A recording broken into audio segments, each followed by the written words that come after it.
नमस्कार दोस्तों, कैसे हैं आप सभी। उम्मीद करता हूं कि आप स्वस्थ होंगे, सुखी होंगे और प्रसन्न होंगे। श्रीमद् भागवत गीता में आपका स्वागत है। आपको ये जानकर हैरानी होगी कि हम इस संसार में जो जीते हैं, तो जीते हुए जो हम अपने पूर्वजों से सीखते हैं, हम कहीं ना कहीं उसी ढर्रे में जीते चले जाते हैं। क्या हम बदलने का प्रयास करते हैं? क्या हम चेंज होने का प्रयास करते हैं? क्योंकि जो हमारे दादा ने किया, जो हमारे पिताजी ने किया, कहीं ना कहीं उनके जो गुण हैं, उनके जो स्वभाव हैं, उनको लेके हम कैरी करते हैं। हमें इस बात को समझना होगा कि जो उनके अच्छे गुण हैं, जो ऐसे गुण जो सदैव ही सत्य रहे हैं, जो धर्म के रास्ते पर रहे हैं, और ये धर्म आपको सदैव रखना ही होगा। धर्म, वो सत्य, वो बातें जो आपके जीवन के लिए सदैव ही उपयोगी हैं। लेकिन समय के साथ जिस प्रकार से टेक्नोलॉजी, जिस प्रकार से सारे फील्ड में चेंजेस हुए हैं, अगर हम उनकी भाषा में देखें तो वो चीज़ें किस तरीके से बदली हैं, किस तरीके से चेंज हुई हैं, और हमें कैसे उसे अडॉप्ट करना है, ये बहुत मायने रखता है। और होता क्या है कि जो घरेलू जीवन है, अर्थात आप जिस प्रकार से जी रहे हैं, कहीं ना कहीं हम उसमें बंध के रह जाते हैं।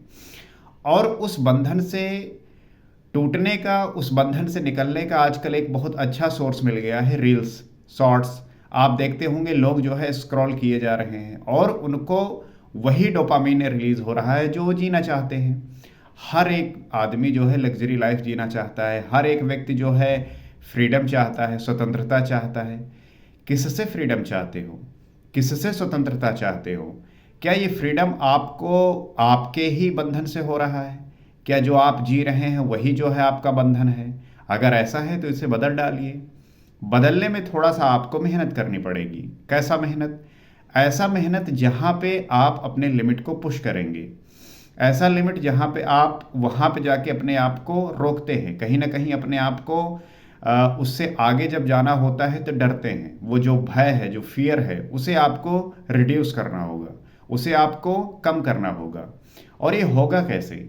ये होगा आपके साधना पद्धति से, ये होगा आपके दृढ़ विश्वास से, ये होगा आपके मजबूत मन से। तो कैसे होगा ये? क्या पद्धति है? किस प्रकार से हम इसे कर सकते हैं? तो पद्धति बहुत आसान है।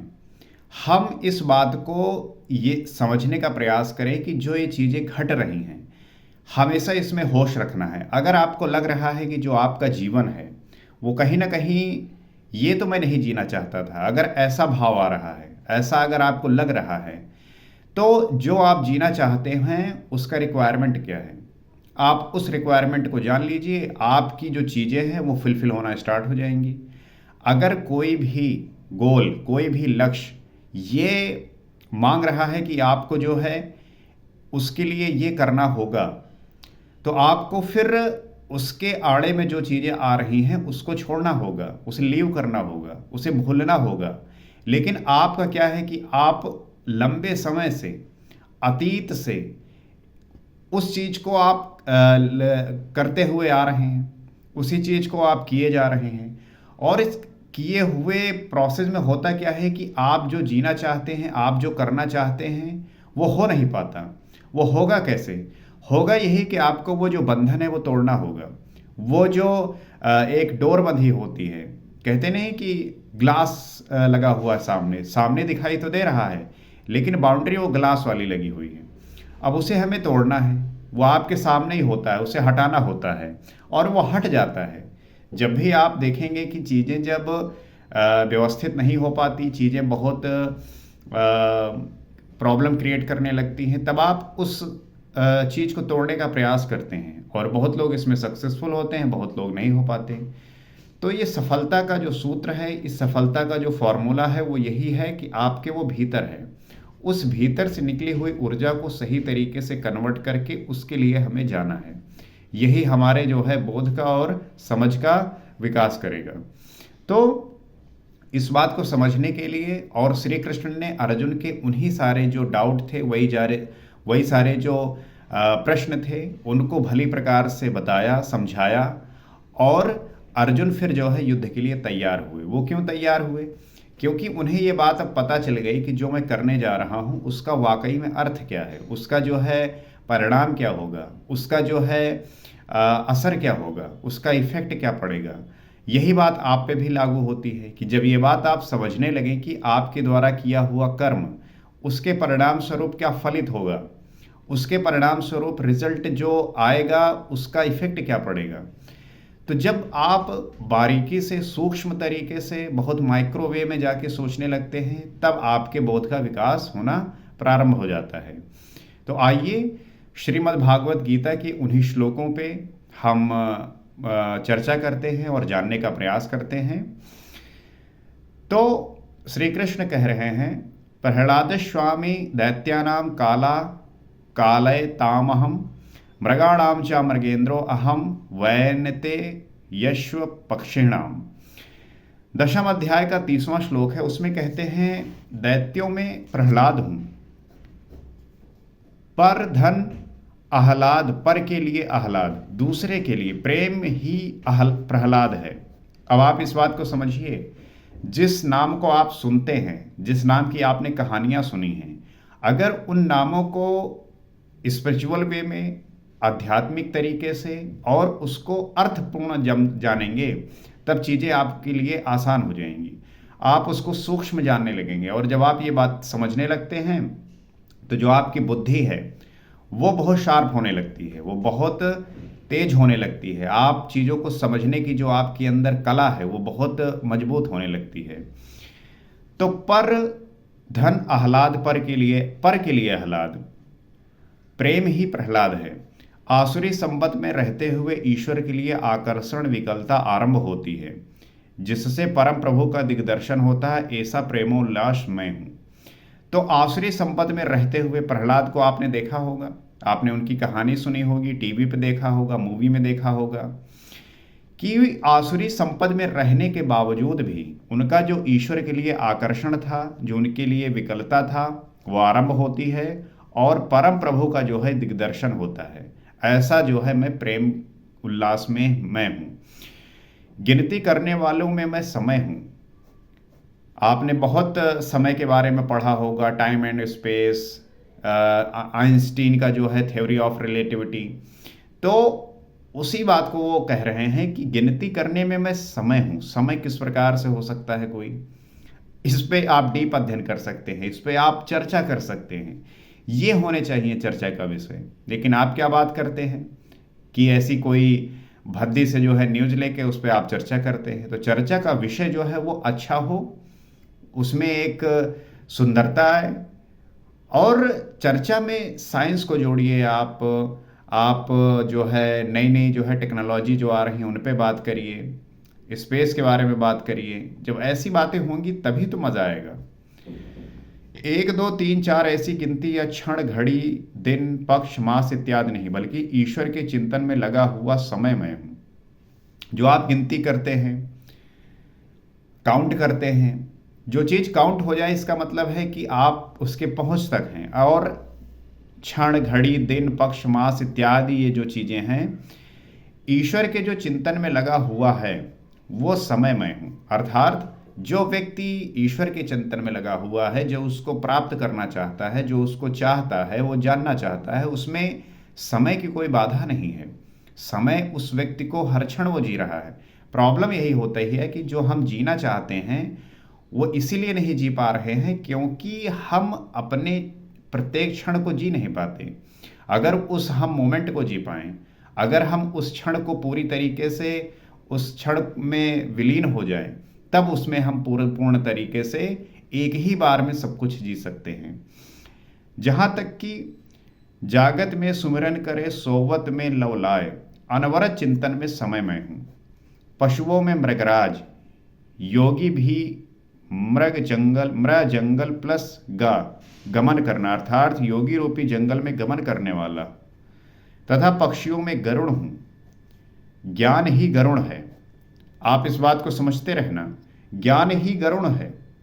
जब आप ज्ञान से भरपूर होंगे तब आप जो है आपका जो आप ईश्वर के साक्षात तरीके से उनके साथ रहेंगे, हमेशा उनको लेके आप जो है चलेंगे। जब ईश्वरीय अनुभूति आने लगती है तब यही मन अपने आराध्य की सवारी बन जाता है। ये देखो आगे यही बात कह रहे हैं कि जब ईश्वरीय अनुभूति आने लगती है, जब आपको ये महसूस होने लगता है कि अब मेरे ऊपर परमात्मा का ही कृपा है, और वैसा आने लगता है, महसूस होने लगता है कि अब कुछ घटित हो रहा है। जो साधना पद्धति करने वाले व्यक्ति होते हैं वो ऐसा महसूस करने लगते हैं। तब यही जो मन आपका है वो अपने आराध्य की सवारी बन जाता है। आपका मन फिर इन संसारी विषयों की तरफ नहीं बल्कि स्मरण करते हुए वो ईश्वर के प्रति। और जब यही मन संशय से युक्त है तब सर्प हो जाता है। जब मन संशय से युक्त होता है तब सर्प हो जाता है। मन अगर आपका क्लियर नहीं है, संशय से भरा हुआ है, तब ये बनता है सर्प, और ये आपको डसता रहता है, योनियों में फेंकता रहता है। तो अपने थॉट को क्लियर करिए, अपने मन को साफ करिए। जैसे ही ये मन थॉट क्लियर होंगे, साफ होंगे, आप ईश्वर के प्रति जो है आपका लगाव बढ़ता जाएगा और आप जो है वही होते जाएंगे। गरुण विष्णु की सवारी है, ये आपको तो पता ही होगा कि विष्णु के सवारी गरुण जी हैं, जो सत्ता विश्व में अणुरूप से संचारित हैं। ज्ञान संयुक्त मन से उसे मैं अपने में धारण करता है, उसका वाहक बनता है। तो वो सत्ता विश्व रूप में अणुरूप से संचारित है, हर एक एटम में वो जो है विद्यमान है। ज्ञान संयुक्त मन जब होता है तो वो जो है अपने में धारण करता है और उसका वाहक बनता है।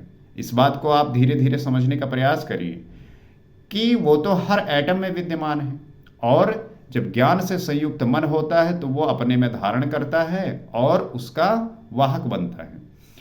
श्री कृष्ण कहते हैं इष्ट को धारण करने वाला मन मैं हूँ। श्री कृष्ण यही बात कह रहे हैं कि इष्ट को धारण करने वाला मन मैं ही हूँ। जब आपका मन इष्ट को धारण करने लगता है, उसको जो है उसी का स्मरण करने लगता है, उसी प्रकार से क्लियर कट चीज़ें सोचने लगता है, उसी का होने लगता है, तो वो मैं हो जाता हूँ। तो इस बात को आप समझ तो पा रहे होंगे कि ये चीज़ें किस प्रकार से घटित होती हैं। सामान्यतः व्यक्ति जो होता है वो अपने अतीत को लेके इस तरीके से फंसा होता है कि अपने स्वभाव को नहीं बदल पाता। व्यक्ति के जीवन में कई सारे ऐसे क्षण आते हैं, उसे लगता है कि अब बस बहुत हो गया, अब चीज़ें बदलनी हैं। जैसे कि अब नया साल आने वाला है, लोग नए नए जो है रेवोल्यूशन लेंगे, कई सारे परिवर्तन करना चाहेंगे कि अब जो है मैं इस साल से सिगरेट छोड़ दूंगा, इस साल से मैं शराब छोड़ दूंगा, इस साल से मेरी जो ये गंदी आदत थी ये छोड़ दूंगा। 1 तारीख हुई और 1 तारीख की सुबह आप उठे और आपने ये सब संकल्प लिया, और जैसे ही दोपहर के 12-1 बजे आप अपने स्वभाव से, आप अपने नेचर से, हैबिट से मजबूर हैं, वो आपका मन आपको फिर जो है आपके सामने खड़ा हो जाता है। अब आपका जो है द्वंद्व होता है, युद्ध होता है। अब अगर आप उसमें मजबूत नहीं हुए, अगर आपकी अंतर्दृष्टि मजबूत नहीं है, अंतरात्मा मजबूत नहीं है, तो ये मन आपको जो है पटकता है और कहता है कि जो आप कर रहे थे अब हम वही करेंगे। तो आपकी जो हैबिट है, आपका जो नेचर है, वही जो है डिसाइड करेगा कि आप जो है किस प्रकार से जिएंगे, आप जो है किस प्रकार से रहेंगे। तो हैबिट को अपने बदलिए। अगर आपके अंदर ऐसी कोई हैबिट है, कोई ऐसी आदत है जो आपके लक्ष्य में बाधा बन रही है, तो उनको रिप्लेस करिए। और ये एकदम से मत करिए, एकदम से करेंगे तो आप जो है परेशान हो जाएंगे, आपको बेचैनी हो सकती है, और उस बेचैनी की वजह से उस चीज़ को आप और करने लग जाएंगे।